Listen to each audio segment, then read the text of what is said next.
Hi everyone, welcome to my YouTube channel. आज हम इस वीडियो में बेसिक 30 एमसीक्यूज करेंगे फिजिक्स के।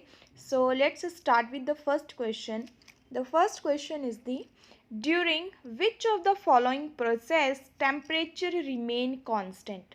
तो कौन सी प्रोसेस में टेम्परेचर कांस्टेंट रहता है आपकी? Isothermal, option A. Second question is the metals are good conductors of heat because they contain large number of free electron. Option A is the correct answer. The third question is the which of the following combination of properties would be more desirable for a cooking pot. तो कौन सी combination of properties जो है वो होना चाहिए? लो specific heat होनी चाहिए और हाई कंडक्टिविटी होनी चाहिए. So option B is the correct answer. The next question is the question number 4. Newton's law of cooling is also applicable to, और किस चीज़ के लिए applicable है? Forced convection losses. Option B is the correct answer. The next question is the during melting process the heat given to a body is utilized in. तो ठीक है, कहाँ पे यूटिलाइज होती है? Increasing the average distance between the molecules. Option C is the correct answer. The next is the question number 6. Expansion during heating. तो expansion during heating क्या होता है उस टाइम पे? Decrease the density of material. Option C is the correct answer. The next question is the a refrigerator is. तो refrigerator क्या है? एक heat engine है working backward. Option C is the correct answer. The next is the question number 8. Which of the following measuring instrument is suitable to measure a temperature up to 5000 degree Celsius? तो कौन से instrument से हम 5000 degree Celsius तक का temperature measure कर सकते हैं? That is with the help of total radiation pyrometer. Option D is the correct answer. The next question is the when an iron ring is heated the internal diameter. जब iron ring को heat करते हैं तो internal diameter क्या होता है आपका? Increase. Option A is the correct answer. The next question is the which apparatus is used to study the change in volume of a liquid with change in temperature. तो कौन सा apparatus जो है वो इसके लिए यूज करते हैं? Dilatometer. Option D is the correct answer. The next question is the an air bubble in water will act like a. तो जो एयर बबल होते हैं वाटर के वो किसकी तरह जो है एक्ट करते हैं? Concave lens. Option D is the correct answer. The next is the optical fibre works on the principle of. Optical fibre कौन से प्रिंसिपल के ऊपर वर्क करता है आपका? Total internal refraction. काफ़ी कॉमन सा क्वेश्चन है और काफ़ी टाइम एग्जाम में आता है ये क्वेश्चन आपका. The next question is the colour of an opaque object is due to the colour it. तो वो किसकी वजह से होता है? जो कलर वो रिफ्लेक्ट करता है. तो option C is the correct answer. The next is in which of the following medium the velocity of light will be minimum while passing through it. तो जो वेलोसिटी ऑफ लाइट होती है, velocity जो होती है बेसिकली वो आपकी inversely proportional होती है किसके? रिफ्रैक्टिव इंडेक्स के. इन्वर्सली प्रोपोर्शनल होती है. इसका मतलब जिसकी सबसे ज़्यादा रिफ्रैक्टिव इंडेक्स होगी उसकी वेलोसिटी जो वो क्या होगी? सबसे कम होगी. तो सबसे ज़्यादा जो रिफ्रैक्टिव इंडेक्स होती है वो आपकी होती है ग्लास की.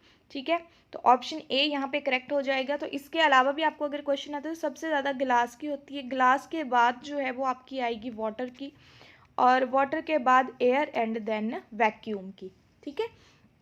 The next question is the fundamental cause of extraordinary glittering of finely cut diamond is that. तो किसकी वजह से होता है ये? It is refractive index is very high. The next is in soap bubbles the formation of color pattern is based on phenomena. तो किस phenomena के ऊपर जो है वो बेस्ड होता है? ये multiple refraction and interference. Option A is the correct answer.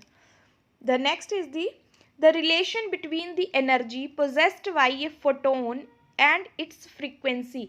तो एनर्जी पोजेस्ड बाई फोटोन और उसकी फ्रीक्वेंसी के बीच में जो है वो क्या रिलेशन है, they are directly proportional to each other. Option A is the correct answer. The next question is the as water freezes its temperature, जब वाटर फ्रीज हो रहा होता है तो उसका टेम्परेचर क्या होता है, कांस्टेंट रहता है, that means does not change. Option B is the correct. The next, a virtual image larger than the object can be produced by, virtual image larger than the object कौन produce करता है, आपका concave mirror. Option B is the correct answer. The next is which of the following is a shadow of total darkness, उसको हम क्या बोलते हैं, umbra. Option A is the correct answer. The next is the green light differs from yellow lights in its, किसकी वजह से differ करती हैं, फ्रीक्वेंसी की वजह से। Option B is the correct answer. The next is the total internal reflection can take place when light travels from, तो total internal reflection जो है वो कब होती है, देखो टोटल इंटरनल रिफ्लेक्शन के लिए जो है वो दो कंडीशंस हैं, ठीक है, there are two conditions for TIR यानी कि total internal refraction. First one जो है that is the light must goes from a denser to rarer medium, ठीक है।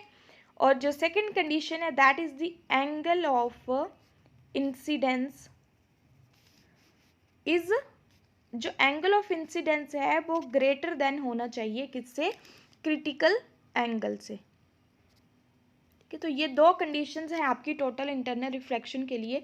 सो यहाँ पर क्या है, फर्स्ट कंडीशन क्या थी कि जो लाइट है वो डेंसर से रेयरर मीडियम में जानी चाहिए, तो यहाँ पे कौन सा आंसर होगा आपका, diamond to glass. Option A is the correct answer.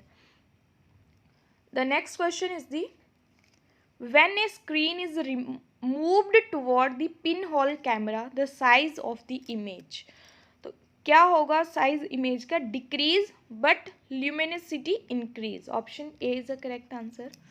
The next is the when a ray of light enters a glass slab from air, तब उस टाइम क्या होगा, its wavelength decreases. Option A. The next question is the the least distance for distinct vision is about 25 centimetre, काफ़ी common सा question है।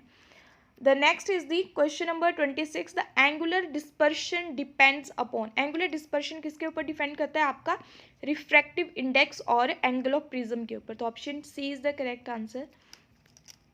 The next is the total number of images formed by two plane mirror inclined at right angle is, कितनी images बनती हैं उसमें, 3। Option is the correct. The next question is the in a photographic camera which of the following is expressed as f number, तो f number क्या express करता है, आपका size of the aperture. Option B is the correct answer. The next is the which of the following property does not change during refraction, कौन सी property जो है वो रिफ्रैक्शन के टाइम में चेंज नहीं होती है, that is the frequency. Option B is the correct answer.